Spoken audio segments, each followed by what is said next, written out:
We'll start out today's lecture with Alexander Hamilton's bank proposal. After they fixed the issue of finances in our new country, Alexander Hamilton asked Congress to pass a law that would create a national bank, and this national bank would be called the Bank of the United States. It would consist of one large central bank with branch banks in major American cities. And Alexander Hamilton pointed out to Congress three specific advantages of such a bank. Each branch bank would provide safe places for tax officials to deposit money collected from the people. Number two, each branch bank would have the ability to transfer money from one place to another by sending checks, which would avoid sending the risk of shipping gold and silver. And number three, the Bank of the United States would provide what Hamilton called a, quote, sound uniform currency, which would have the same value all over the country. Now, people in the United States could now have faith in paper money, which would bear the name Bank of the United States. As far as a new tariff legislation, Congress was now called on to pass legislation to collect taxes for money for the federal treasury. And this new tax would be referred to as a revenue tariff. And it would be placed on foreign countries for the right to sell their goods in America.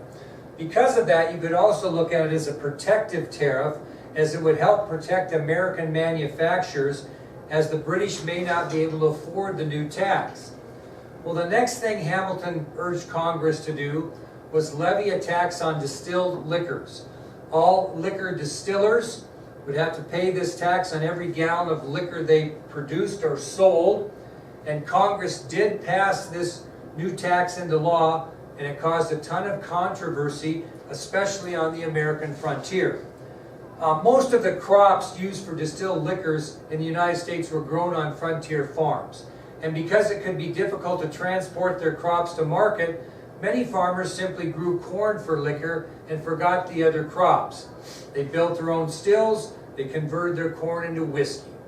Frontier farmers could more easily load barrels of whiskey on mules and drive them eastward toward the markets than they could large amounts of crops.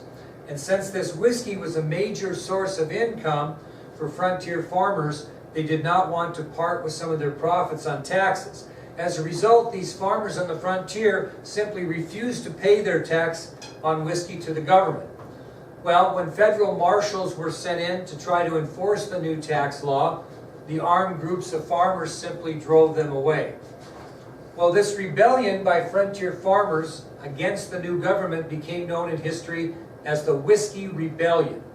And the farmers refusing to pay this tax was a direct challenge to the power of the new federal government. And as a result, President Washington called out the military to assist these federal marshals in enforcing the tax law on whiskey distillers.